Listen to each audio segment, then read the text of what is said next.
Selamat pagi, jumpa lagi di Berita Padang bersama saya, Afrin Meriana.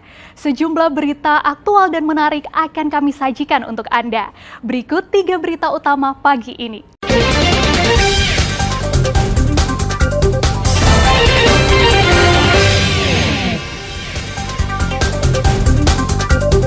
Usai Kejaksaan Tinggi Sumatera Barat menahan koruptor pembangunan Rusunawa Sijunjung, kaum Caniago Buki memberikan data baru terkait kasus tersebut. Setahun keluar penjara karena narkoba, seorang pengedar di Kota Pariaman kembali ditangkap polisi. Dari gulungan benang dirajut jadi aneka benda.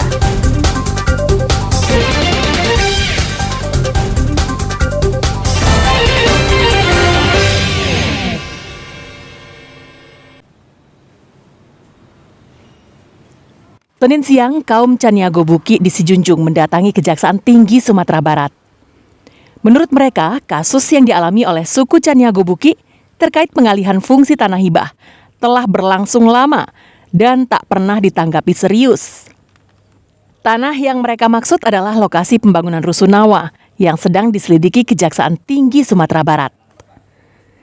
Rombongan yang dipimpin oleh Mamak Kepala Waris tersebut menyerahkan data dan informasi terkait kasus tersebut.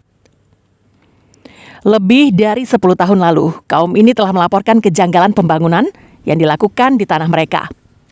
Awalnya, suku ini menghibahkan tanah 4 hektar untuk dijadikan bangunan SPMA.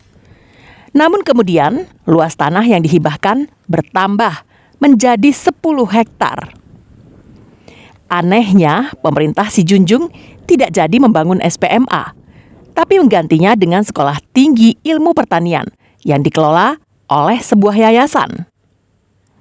Tak hanya itu, di tanah tersebut juga dibangun kompleks perumahan bagi ASN. Perumahan bagi tenaga pengajar. Kaum ini heran karena Kejaksaan Tinggi justru menyelidiki bangunan Rusunawa, bukan membahas laporan yang telah mereka sampaikan ke Kejaksaan Negeri Sijunjung beberapa tahun lalu. Istilahnya bagaimana dulu perjanjian Rusunawa ini dengan kaum kami, sampai sekarang kan itu tidak ada solusi. Nah, itu aja. Jadi butuh kepastian berarti Pak ya, dari Kejati ya Pak ya? Iya. Karena di Pemda itu kami yang masalah ini sudah lama lah, tahun 2018 sampai sekarang tidak ada penyelesaian. Berarti Rusunawa itu tanahnya lahan Bapak ya? Lahan kerja. Asinta Kejati Sumbar yang menerima kaum Caniago Buki berjanji akan mempelajari berkas dan data yang baru diterimanya. Ini tadi ada warga dari Sijunjung memberikan informasi terkait masalah penanganan perkara rusun di Sijunjung ya, yang sedang kita tangani dalam proses penyidikan. Di sana dijelaskan bahwa bangunan yang sudah didirikan dengan dibiayai oleh negara tersebut itu didasarkan pada informasi adalah di tanah milik warga. Warga Caniago Buki berharap Kejaksaan Tinggi Sumatera Barat serius menyelidiki kasus yang mereka hadapi. Robiha melaporkan dari Padang.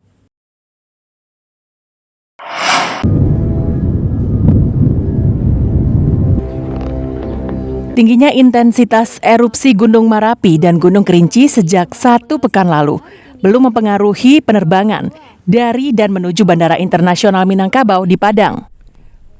Merujuk dari peta ruang udara, Gunung Merapi terletak berdekatan dengan jalur penerbangan dari Medan dan Batam menuju Bandara Internasional Minangkabau.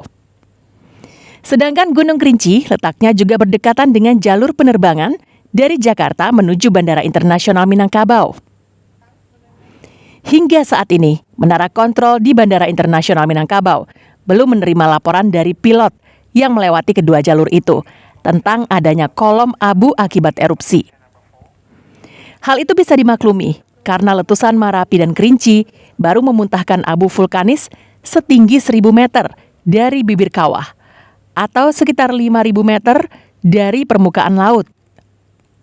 Ketinggian lontaran abu vulkanik ini masih jauh di bawah ketinggian terbang pesawat komersil yang melewati daerah tersebut, yang rata-rata 32.000 kaki atau lebih dari 10.000 meter dari permukaan laut. Meski demikian, petugas Menara Kontrol mengamati perkembangan erupsi ini dengan serius. Selain mendengarkan laporan pilot, pihaknya juga mencari informasi dari Pusat Vulkanologi dan Mitigasi Bencana Geologi. Selama erupsi kemarin, terus kita pantau, kita juga catat, tidak ada satupun laporan pilot atau namanya PIREP terkait erupsi itu. Tetapi kita coba jemput bola, saat itu kita tanya beberapa pesawat apakah mempengaruhi rute mereka, sehingga mereka harus avoid atau menghindari. Ternyata dari beberapa sampel yang kita tanya, mereka ada yang melihat abu vulkanik, ada yang tidak melihat, dan semuanya yang kita tanya tidak ada yang menghindar. Jika hal buruk terjadi, maka lalu lintas udara menuju utara Padang ke Medan dan Batam atau ke selatan tujuan Jakarta akan dialihkan ke lintasan udara yang lebih aman, meskipun jarak tempuhnya akan bertambah. Perkembangan erupsi Gunung Merapi dan Kerinci sangat mempengaruhi penerbangan. Jika gunung itu meletus dengan dahsyat, maka Airnav akan menerbitkan NOTAM, Notice for Airmen, atau peringatan bagi pilot. Robi Ham melaporkan dari Padang.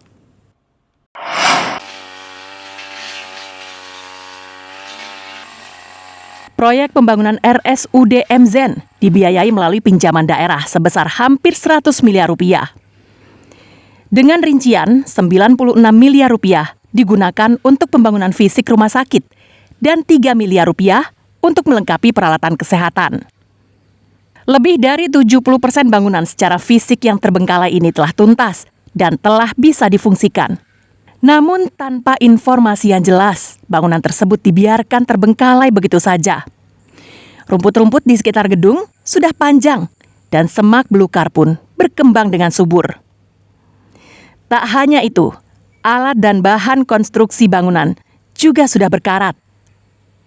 Gedung yang terbengkalai ini terletak di Bukit Kabun Tarana, Nagari Painan Selatan, Kecamatan Ampek Jurai.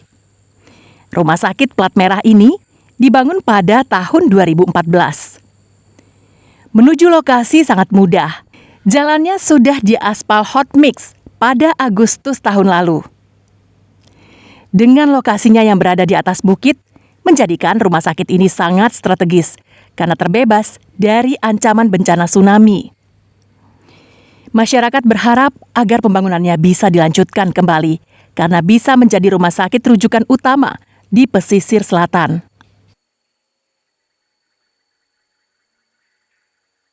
Ya, kalau dapat kami sebagai masyarakat berharap juga rumah sakit ini dilanjutkan. Itu untuk kepentingan masyarakat banyak. Jadi kalau tidak dilanjutkan kan ruginya masyarakat juga. Itu banyak uang pemerintah di sini dan uang masyarakatnya 96, sekian. M itu mah. Bukan juta. Apanya yang lebih apa lah, lebih maju daerah Siko kan ibaratnya rumah sakit Siko kan. Lah prospeknya dengan berdagang dengan apa-apa kan banyak tuh apa-apa. Kan kembalilah rumah sakit ini lah. Oke. Biar harapan awak berapa jadi nah kan teruskan.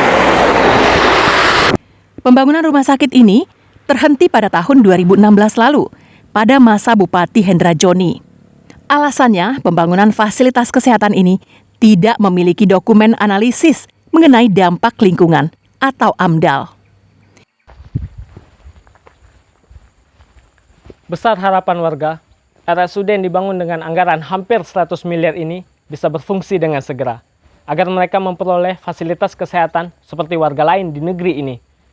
Bengkalainya gedung ini sejak tahun 2016 lalu menjadi bukti jika pemerintah tidak serius menangani permasalahan yang ada.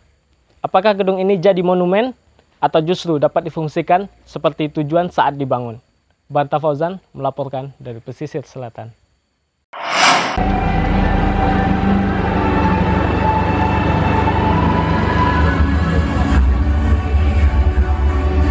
Kemeriahan menyambut Tahun Baru Imlek mulai terasa di Kota Padang. Minggu malam, warga menggelar peragaan busana jalanan dan disaksikan ribuan masyarakat. Mereka tumpah ruah menyaksikan karya kolaborasi perancang muda Sumatera Barat tersebut. Peragaan busana ini digelar di Jalan Kelenteng, Kampung Pondok, Kota Padang. Para model nyaris tak berbatas dengan tumpah ruahnya ribuan warga yang ingin menyaksikan. 12 model memperagakan kolaborasi 3 perancang muda Sumatera Barat, Andri Tanzil, Handriko Chow, dan Fahmi. Ketiga perancang ini ingin menonjolkan perpaduan dua etnis yang sudah lama hidup rukun dan berdampingan di ranah Minang. Gaun yang bertema Cina dipadu dengan kilauan sulaman benang emas khas busana Sumatera Barat, menghasilkan karya yang terlihat elegan. Selain itu, perancang juga melengkapinya dengan hiasan mahkota yang juga identik dengan sunting yang kerap dipakai para pengantin perempuan Minang. Kolaborasi, jadi untuk yang Chinese look saya membuat gaun-gaun yang temanya Chinese, kemudian dari sulam Bandang Ameh buatan Sumatera Barat, dan kepala peniti yang baju warna merah yang terakhir. Itu adalah ada kolaborasi dalam itu ya? Iya, jadi bukan Cina aja gitu loh. Jadi asli dari tenunan Sumatera Barat. Peragaan busana jalanan ini merupakan bagian dari rangkaian perayaan menyambut Tahun Baru Imlek. Kegiatan ini juga dimeriahkan dengan barongsai serta pasar rakyat. Arsat Kusnadi melaporkan dari Padang.